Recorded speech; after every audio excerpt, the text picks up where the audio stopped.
My name is Ron Martinelli, and I'm a weekend hobbyist woodworker.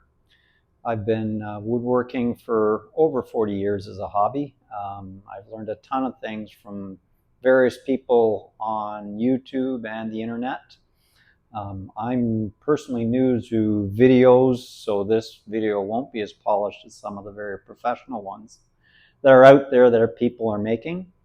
But I want to share with people my setup on my Altmill. It happens to be an Altmill, but some of the setup I've got here is not uniquely an Altmill. It could be done with any CNC, but my setup is, I wouldn't say unique, but it's got some features that people might find handy. The first thing I want to go through is overall kind of layout of the equipment. To me, there were three things that were important. It needed to be a comfortable work height, it needed to be mobile, and it needed to have storage. So from a comfortable work height, I find this is more of a desk than a workbench that you'd be using a hammer, chisel, or anything on it. So I wanted it raised up, and I also wanted it mobile. So this comes standard with legs that a height would be around 33 inches or 34 inches. Well, for me, I raised it so it's around 39 inches.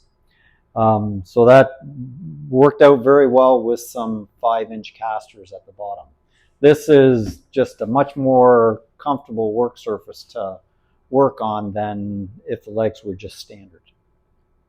But being a CNC, having it parallel with the rails and making sure it doesn't twist as I move it around is essential.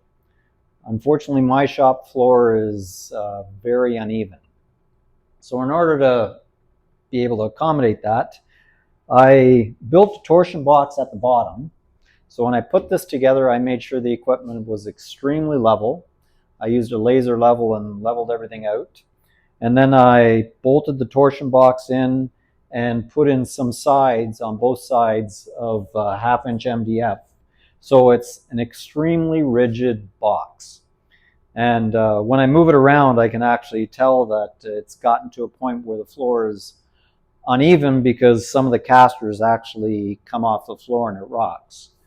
When I actually run some equipment that needs to pass through, I actually build up that corner that's low in order to stabilize it. I don't do it that often, but I know I need to do that. Just this has such a mass when it moves around, and the acceleration is so high that it needs to be supported properly. But having that height and having it mobile is very important. The other thing is I needed to have storage, so I've got these drawers that store bits and Holddowns and then various other things. And I have a little bit of room beside that I can put some larger pieces of wood that are offcuts and going to be used for future projects. The other aspect of having a movable piece of equipment, a lot of times people mount the VFD for their spindle on the wall. I wanted mine part of my equipment, so I mounted my VFD on the side of one of the MDF boards. But the other part of being mobile, I needed to protect the motors and the equipment from hitting the walls or being damaged, or making sure it had clearance when I move it up against the wall. So at the back of the equipment, I have these feet that stick out, or these boards that stick out, so that when I push it against the wall, it hits the cement wall here. And I also have this board that I've got mounted against this wall, so that when I move it into the corner, it has enough room to move around, and I don't hit the motors when it goes up against the wall.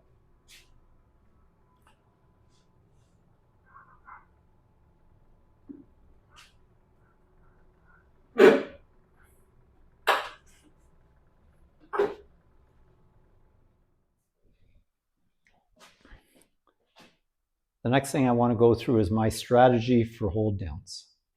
I know that these pieces of equipment generally come standard with T-slots, but I opted for actually T-nuts, not inserts, but T-nuts in between a couple, sandwiched between a couple sheets of MDF. And I'll go through that a little bit later on.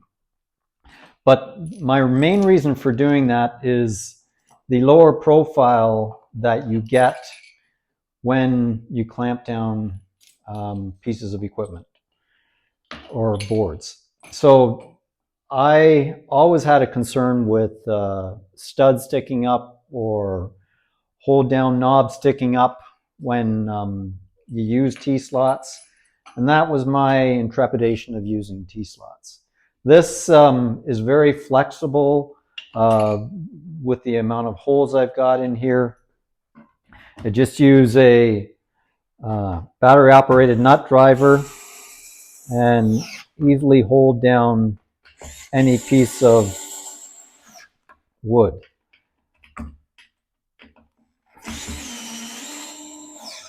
And if I've got something longer, I've got these 6-inch long 1/4-20 fully threaded bolts. If I happen to have something that needs to be higher and these standard 3.5-inch stove bolts don't work. So the beauty of this is, and I've got this dust shoe set up so it's just the height of this piece of wood. So when you move this around, it easily clears the hold downs when you move around over top of the piece of wood. So I don't have to be as worried about interferences and hitting something when I've got a job to do. And that to me was key. I've had other things happen with this where I've inadvertently left something on the work surface, which was my fault, that I had to sometimes abort a cycle. And this is just one less thing that I need to worry about as I'm CNCing. And the next thing I want to talk about is the hole spacing for my hold downs.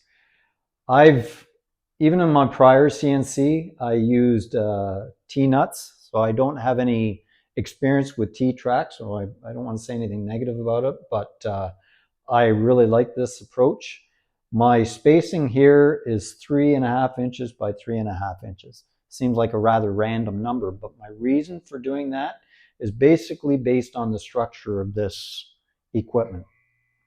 The Altmill has horizontal rails that run along the x-axis that are spaced every 14 inches. Well, 3.5 inches allows me to work with that 14-inch spacing of the rails. Now, I also have holes and T-nuts that are exactly in the center of that 3.5 by 3.5 inch spacing. So it gives me a lot of flexibility to put in to hold things down. Where that rail is at 14 inches, I actually don't have a through hole into the rail. This is just my spoil board. My spoil board, I just made a standard 3.5 by 3.5 and then put in holes in the center of that right across the whole spoil board. But there's points where the rail is at the 14-inch spacing that don't go through to nuts. But it gives me lots of flexibility. My prior CNC, I had 3 by 3. I didn't have the center, and I felt it to be a little more restrictive. 2 by 2 would be perfect. This is actually more than you need, but I found 3 by 3 every once in a while. I wish they were a little closer. It was workable, but once I went to 3.5 by 3.5, I bit the bullet. Was more work setting it up initially, but it's great, and the flexibility allows me for bolting things down. To help people better understand the configuration of my equipment, this is a 3D model of my equipment. Now the main structure here is all courtesy of CNC Labs. They have an absolutely phenomenal online reference, and you can download a complete 3D model of their equipment. So the legs and the rails here are all courtesy of CNC Labs. I do have to explain one thing. My piece of equipment is actually a little bit of a bastard. I don't believe that I mentioned this. It's actually effectively a 3-foot depth machine. They sell a 2-foot by 4-foot machine and a 4-foot by 4-foot machine. I basically took a 4-foot by 4-foot machine and cut down effectively the spacing of the rails, so 14 inches, in order to make it a more or less a 3-foot by 4-foot machine. It was optimal for my shop. 4-foot by 4-foot was too wide, and to me, 2-foot by 4-foot was just not big enough. So the spacing of these T-nuts, you can see the rails here, and they're spaced every 14 inches. If I take those rails out, you can see that the T-nuts aren't going through right where the rails are on the 14-inch spacing. And at the rear of the machine where the CNC really doesn't operate, I didn't put the center holes in because that's really meant for passing through sheets and doing tiling work, which I do plan on doing, haven't done yet. But there was no need in my mind to put the extra holes in at the rear. The other thing that I want to kind of explain is those T-nuts are actually sandwiched between 3/4 inch MDF and 1/2 inch MDF. So I've got 1/2 inch MDF boards that are underneath the 3/4 inch in each section. So at the front, middle, and in the rear, I have a 1/2 inch MDF sandwiched underneath the 3/4 inch MDF to hold in the T-nuts. The other thing that I'm going to go through this a little bit more in my video, I have a pass-through structure that allows me to do vertical work. That as well, I was able to completely design before I had my CNC, and this structure here that I'll go through a little bit more in my walkthrough of my equipment of how I'm able to process vertical work through my CNC. And it's just basically a plywood structure underneath that allows me to put pieces of equipment, pieces of wood in vertically to do machining on the end. What I want to go through now is a pass-through that I've got built into this table so that I can do tenons or longer pieces of wood that I want to route or machine on the ends. So my spoil board is held back down by 4 of these furniture bolts. They're 1/4 bolts. They fit into the same spacing as my standard 3.5 by 3.5 inch spacing of my structure below. So I've loosened these off. And I have at the back here, I've got just 2 pieces of, they're Holddowns, but they don't secure, but they position my spoil board so I can get it back in the same position.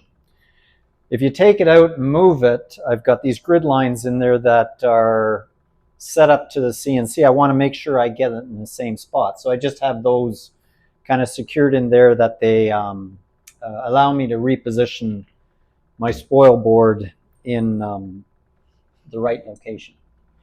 So when I move it back, I have this opening here that I can just take out this piece of MDF, and I have a pass-through opening that I can then position wood here so that I can machine the ends. And just to give you a little bit of background as well, this is the structure on top of the frame for the Altmill. So I've got 3/4 MDF and 1/2 inch MDF, and in between there is a sandwiched T-nut. So it took a little while to do this, but it's been great. It's incredibly rigid, and the T-nuts aren't going anywhere coming loose. If I just put T-nuts on the underside, there would be nothing to hold them in, and they could potentially fall out. This way, they're definitely not falling out. So the last part of this video, to go through the pass-through a little bit more, you might think that, oh boy, that's very restrictive. I've only got 6 or 8 inches there that I can put a board in there. That wouldn't be so handy. But having drawers were important to me, but I still wanted to be able to put through a long piece of wood. So I ended up putting these bank of drawers on a drawer slide. So basically it just goes rearward, and now I can put a 39-inch long piece of wood through here, basically limited only by the height of my surface of my CNC. So I clamped this cutting board, and this is one thing that I did for my CNC this way. So I just put it through here, put a couple stove bolts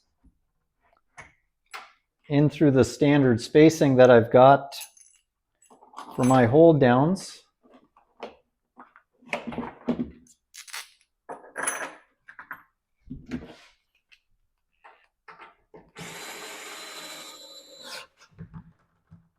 And that's how one way of holding wood through this pass-through. If need be, I can put clamps down below here to the structure on the pass-through. Depends what type of work I'm doing, but this is one way that makes it really easy to clamp a board that's going through the center of the equipment. And more than adequate for this type of work. And if need be, you could stick it out from there, so these clamps are a little lower than that work surface. But this is one of the ways that I clamp wood to my CNC. So I've zoomed out for this last little bit of the video so that you can see the drawer slide that I put in for the bank of drawers. So once I removed the cutting board that was in here, I've got a little chain here that I just pull the drawers forward so they're accessible again. I put in my structure for my T-nuts, and I don't know if you can tell from the video there, but you can see the gap here where there's a rail that goes across here underneath, and there isn't the center holes there for the Holddowns in that one area, because there's a rail right there. And there's another spot further back where there's another rail that also doesn't have the center holes. But once I put that structure back in, I just pull my wasteboard forward, align it to the 2 rear spots I got back there, and I got a couple little pencil marks for left and right alignment. Put in my furniture bolts here to secure it down, and I'm ready for flat work again. So anyways, as I mentioned, this is my first attempt at a YouTube video. I hope people found it helpful. I definitely learned a lot from a bunch of people out there, so I'm hoping to pay that back. So hopefully people find this. Feel free to comment. I look forward to getting comments and responding to any comments that people have. Thank you very much.